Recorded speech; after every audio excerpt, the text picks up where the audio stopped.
Hello, this is West Virginia Tim. This is not the permanent location for this geocache. This is actually at my house. But like in all my videos, this is a gadget cache.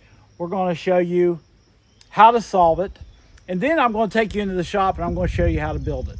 This one's really simple. This cache is going to be on the new geotrail that Berkeley County, West Virginia is putting out called Hidden Treasures.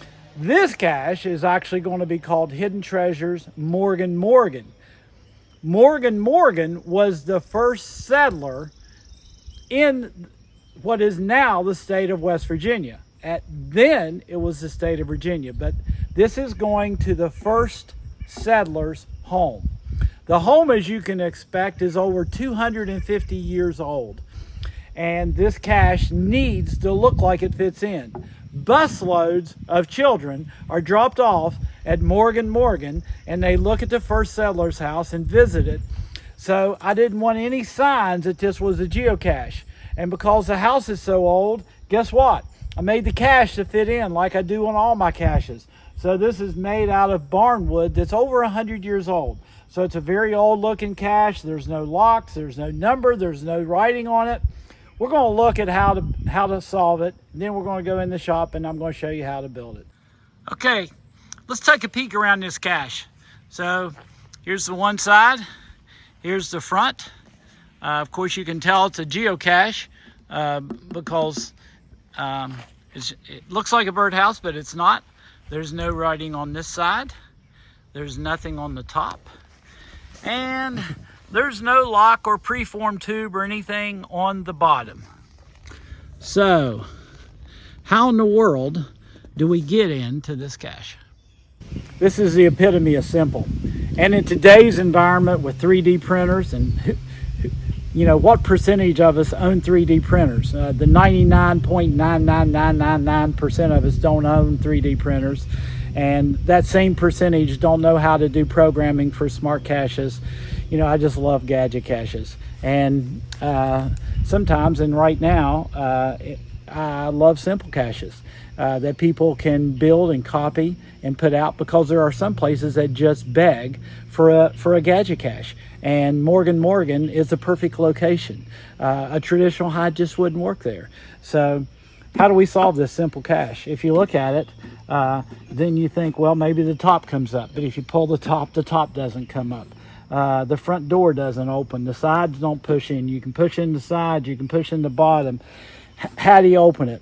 There's only one thing that's different from this cache than a traditional bluebird house. It's about the same size, except most bluebird houses don't have this ledge. So why is this ledge here? Very simply, so a geocacher can grab this ledge and push down firmly, and out comes our log. Okay, let's take a look at how to build this thing. I get asked all the time for copies of my drawings. I do not do drawings of any of my geocaches. I literally just grab the scrap pile and I start building. So what I've done here is just put some dimensions on some boards. Now, this is sure no drawing, and they're not exact, but they'll give you a good idea of the rough sizes of these boards. This very simple cache really has two unique features. One, the hidden cabinet latch. Now, I just went to my local Lowe's and I bought an invisible hinge. And with this one, each one's different, the mounting needed to be flat. So I ended up putting another 3/4 inch board to match this 3/4 inch board. I had to put it here so that this cache would lay flat.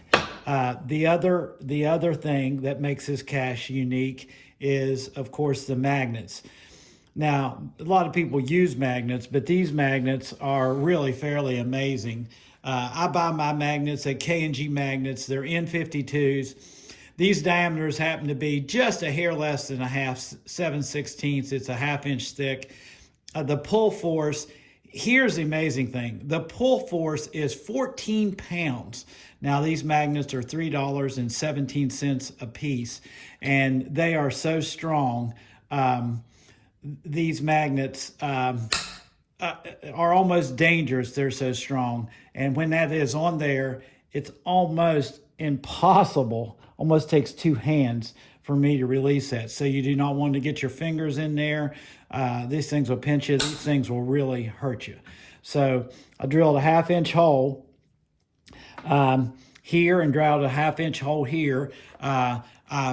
They're so tight the magnets barely go in, and then I use just any type of an epoxy. I use a 5-minute epoxy, but I let it set up overnight because I force them into the holes.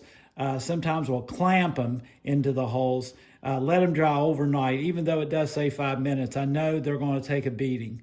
But these magnets, you can see how strong that is. And to pull this down, almost have to put a hand here just to be able to pull that.